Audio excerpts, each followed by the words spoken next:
윤 전 대통령 일단 투입된 경찰력으로 국회 봉쇄에 불과하다라면서 이재명의 국회 월담 사진 쇼한 것이다 이렇게 말을 했습니다. 그리고 조지호 경찰청장은 현장 지휘자가 아니다라는 말도 한 것으로 전해집니다.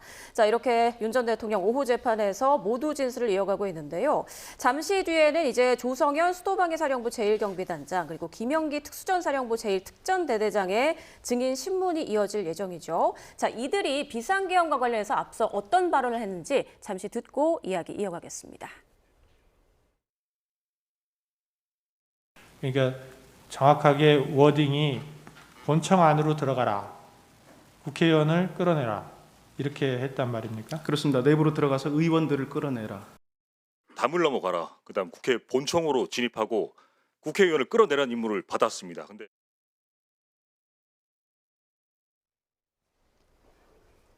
자, 발언을 들어봤는데 일단 이 두 사람의 말, 윤 전 대통령에게는 불리한 증언일 수밖에 없잖아요. 그렇죠. 지금 이 조성현 단장이라든지 김영기 대대장의 경우에는 결국에는 윤 전 대통령으로부터 국회 봉쇄 를 관련한 지시를 받았다라고 이미 헌재에서 증언을 했던 인물들입니다. 네. 그렇기 때문에 만약에 윤 전 대통령으로부터 이러한 국회 봉쇄의 지휘를 받았다라고 인정이 된다면 국회 봉쇄라는 것은 국헌문란의 목적을 가지고 행했다라고 판단이 될 여지가 다분합니다. 그렇기 때문에 윤 전 대통령 입장에서는 이 부분에 대해서 굉장히 치열하게 좀 다퉈야만 하는 그러한 상황에 직면해 있는 것이고요.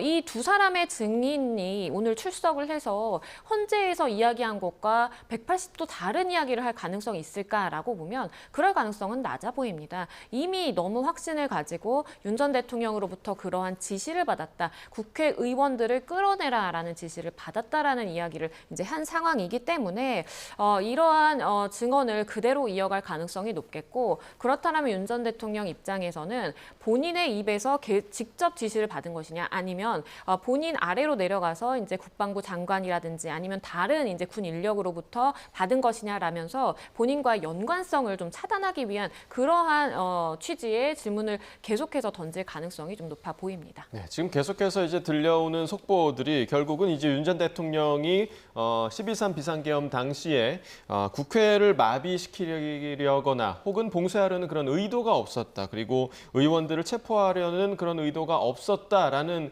부인을 하는 그런 진술들이 계속 나오고 있는 상황인데 그런데 이제 헌법재판소는요. 비상계엄 당시 윤 전 대통령의 지시를 받았던 곽종근 전 특수전 사령관 그리고 홍장원 전 국정원 1차장의 증언을 사실상 인정한 바 있습니다. 이 부분 보시고 계속해서 이야기 나눠보겠습니다. 국방부 장관은 필요시 체포할 목적으로 국군 방첩사령관에게 국회의장, 각 정당 대표 등 14명의 위치를 확인하라고 지시하였습니다. 피청구인은 국가정보원 1차장에게 전화하여 국군 방첩사령부를 지원하라고 하였고 국군 방첩사령관은 국가정보원 1차장에게 위 사람들에 대한 위치 확인을 요청하였습니다. 문영배 재판관의 당시 발언을 함께 좀 들으셨는데 사실 그 헌법재판소에서 파면 결정을 내리는 과정에서 상당히 이제 증거로 사용한 것들이 그 증인들의 이제 피신 조서 이런 것들이 지금 많이 얘기가 좀 나왔었잖아요.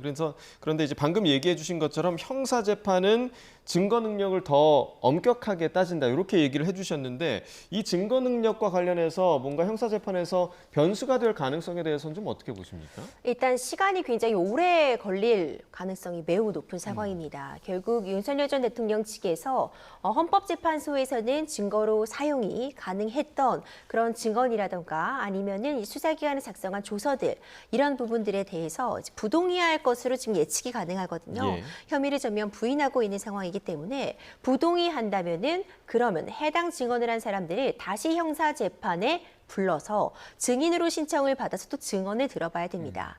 물론 이 해당 증인들이 갑자기 형사재판에 와서 전혀 다른 증언이나 진술을 할 가능성은 낮아 보입니다.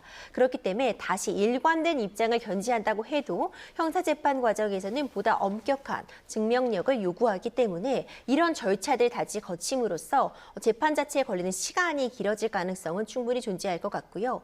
이 과정에서 윤석열 대통령 측에서는 당연히 이 해당 증언이나 자료들의 신빙성을 약화시키기 위해 여러 가지 새로운 증언을 한다거나 새로운 증인을 신청할 수도 있습니다. 그렇다면 그에 걸맞는 또 다른 또 서로 공세를 이어갈 그럴 필요성은 있기 때문에 헌법재판에서 인정된 사실관계가 모두 그대로 형사재판에서 인정된다 이렇게 보기는 어렵지만 이미 상당 부분 다른 증거 자료를 통해서 헌법재판에서 확인된 사실관계가 있는 만큼 이와 다른 결론을 도출하려면 윤석열 전 대통령 측에서 보다 많은 준비를 해야 된다 이렇게 평가할 수 있습니다.